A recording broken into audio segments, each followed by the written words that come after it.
Manchester, M60 1SJ. And meanwhile, back to the Crossroads Motel and Eamon.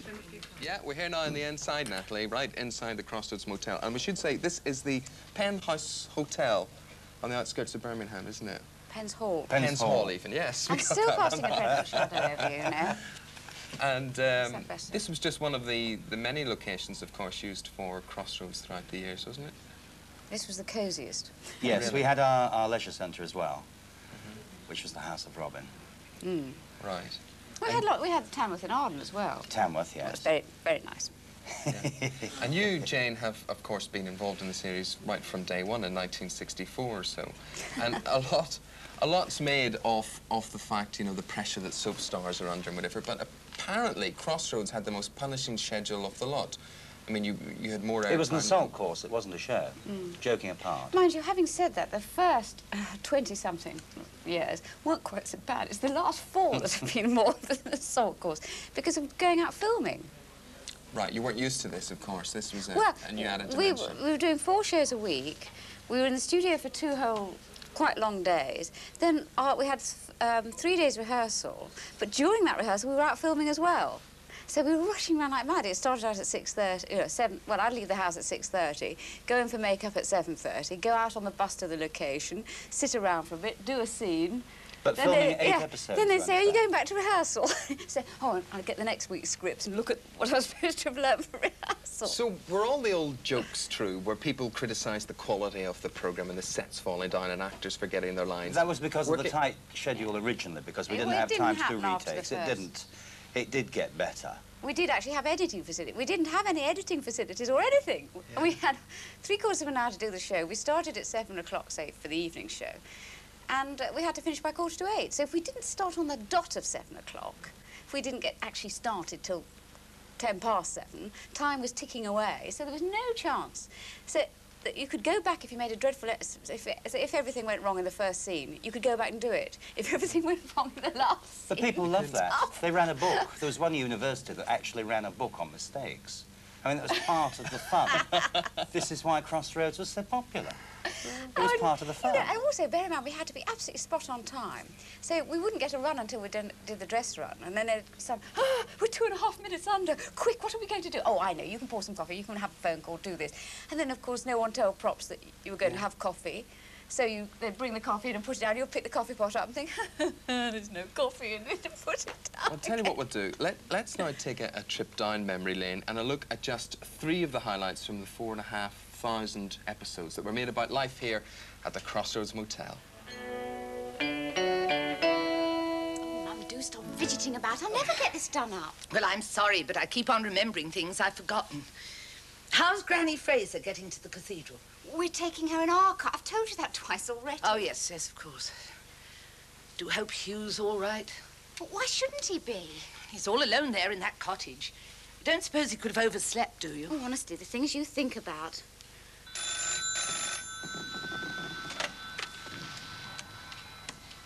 Crossroads Motel, can I help you? Mum must have picked that up from David, saying that everything's urgent. Yes. Jill, she sounded urgent. Oh, my God! The motel! It's on fire! Mum! Oh!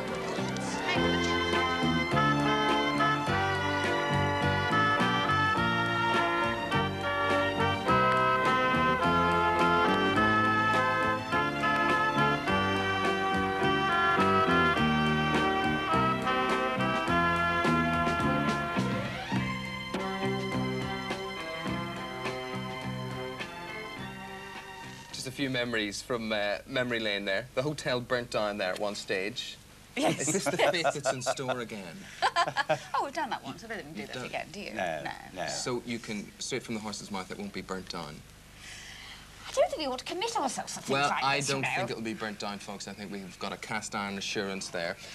Tony, from your point of view, I used to remember you in a series called General Hospital. Yes. When did you, we saw you at the reception desk there, when did you first come to the hotel? I first came to the motel in 1968 as a 48-year-old estate agent. My, Mr. haven't you Perkins. preserved well? Then I came back in 1978 because I was so popular as a 42-year-old accountant. And had we gone on, I was hoping to come along As a in teenager. 1998 as a 17-year-old layabout.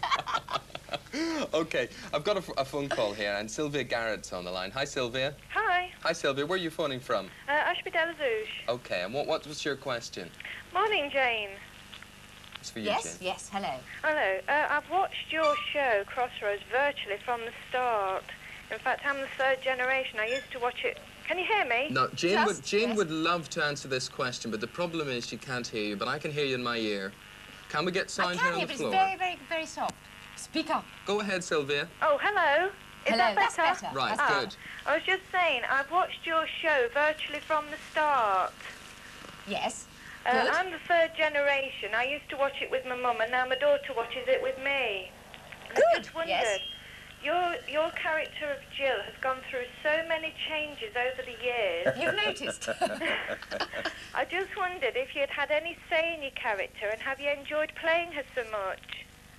Well, I suppose I've had the odd grumble when something was mooted that I didn't like the idea of very much. On the whole, you do get a little bit of say, but not very much, because obviously decisions are taken when you're not around at script meetings and things like that. Scripts are written, and it's only when I get to look at the script, really it's too late to alter things very much. But I've quite enjoyed the way, I mean, a lot of things have happened, but a lot of things do happen to people in 24 years, don't they? I mean, people do change quite dramatically in 20 years, but I've enjoyed it. It's been great. Sylvia, what are you going to do now once the series comes to an end? That's a very good question. Yeah. You're going to miss it. I am actually, although you sort of moan and groan sometimes when you put the television on, it's sort of part of my life now. Every night now at 6:30, or over the years when it's been on, I've put it on, and as I say, I've sat there and watched it either with my mother and now with my little girl, and she thoroughly enjoys it as well. What was your favourite period from the show? I used to enjoy it in the early days. When as far back as I can remember, I used to like it when Jill first bought the boutique. Oh, the boutique. And Stan, Edward Clayton, who went out of it, came round. He was an electrician, wasn't he? And he came round that's to right. fit your Yes. lights up. Yes. And that's virtually. And the old kitchen, and old Carlos in the kitchen. Yes, yes. The kitchen was a marvellous set. It was a very difficult set because obviously you had to have all this catering stuff going on, and there was always great pots boiling away with nothing in them usually. But it was quite a tricky set because we were always having to cook things and make things, so you actually had to do them in that space of time. And I can remember once, do you remember once Lizzie, our stage manager, had bought a whole load of scampi and somebody hadn't put them in the fridge and they all defrosted all over the place. And at the end of the show, all this scampi was lying around. It got to be thrown away. So we cooked it and we ate it and had it for lunch, and it was great. So, Tony, what about Adam Chance? Do you like him as a character? No, I've never liked Adam. Never liked him. He's not too much like you, then? I don't know. When he first happened, I remember I thought I'd come from General Hospital, and I thought, well, he'll be the same, really. Not being a proper actor, he'll be exactly the same as Neville Bywaters. And I thought, I'll shave my moustache off, I thought, and that'll fool them, you see. They'll think it's somebody new, and they won't find out about me. And I saw him go on, and I thought he was slimy, unpredictable. No, he's not a nice character, but I think he was very interesting to play. I enjoyed playing him, because he could vary himself so much. Good, OK. Let's now speak to Carol Willis. Hi, Carol. Hello. Hi, Carol. What's your question? Oh, I'd like to ask Jane. She's been in right from the first programme, and I just wondered, has she any plans for life after Crossroads? Well, yes, I hope there is. Yes, I hope there will be, yes. You've got the book out with the memories of Crossroads, so your name is going to be kept in the headlines, so to speak, but have you any television work lined up or such? Well, there's one or two things sort of mooted, but I don't think I can say too much about that yet. Oh, well, we will still see you, though, that is yes, I hope so, I hope so. So you're not pessimistic about the future? No, not particularly. But it will be very, very difficult for you, presumably, you know, 24 years, 5 days a week, sort of committed to Crossroads, and then moving into a totally different line of work. Yes. Presumably. Well, life's like that, isn't it? And anyway, you say 24 years. The first 10, I used to come and go a lot more.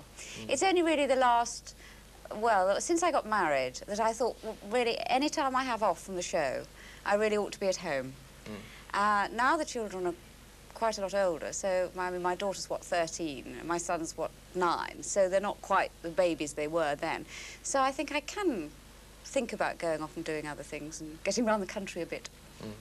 Tony, is it, should you take it for granted, is it a bad thing for an actor and actress to get attached to a programme like this? I think it depends entirely on the actor or actress. I personally used to love the fact that we had routine. I'm not one of these actors that would want to be playing Hamlet at the National and waiting 9 months for the opportunity to come up, because I know that it never would for me. I love the fact that you could have a break, take a holiday, and you had a job to come back to. I love the routine of soap and of a series. That worked for me, but it doesn't work for every actor. But I loved it personally. And I think there is life after Crossroads. So what are you going to do? What are you going to do after Crossroads? I'm going to get my teeth fixed. I'm going to get a new hairpiece put on.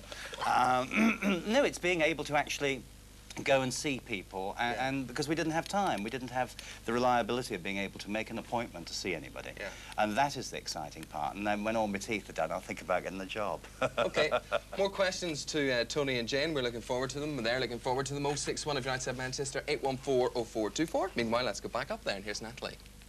Well, calls coming in already from Crossroads, from John London, who's rung in to say it's a brilliant series, and queries too, like this from Maureen Beresford from Gloucester, who says, why can't someone else take it over and keep it on the air? Maureen's sad to say, I think it's a wee bit too late for that. And queries too, like this one from Jim Smith from Buxton, who says, how many series were recorded, and will they destroy all the episodes, or will they be kept and perhaps be put on video? Well, questions like that, Jim, we hope that we'll be answering during this early edition and our main edition too. And Adam McGuy, who's 13 years old, has rung in from Hythe in Kent to say, when is the series finishing exactly? Well, sad to say, Adam, for you and all the other Crossroads fans, it's going to be next Monday, on Easter Monday. We've had complaints too about a programme that we rarely get complaints about here.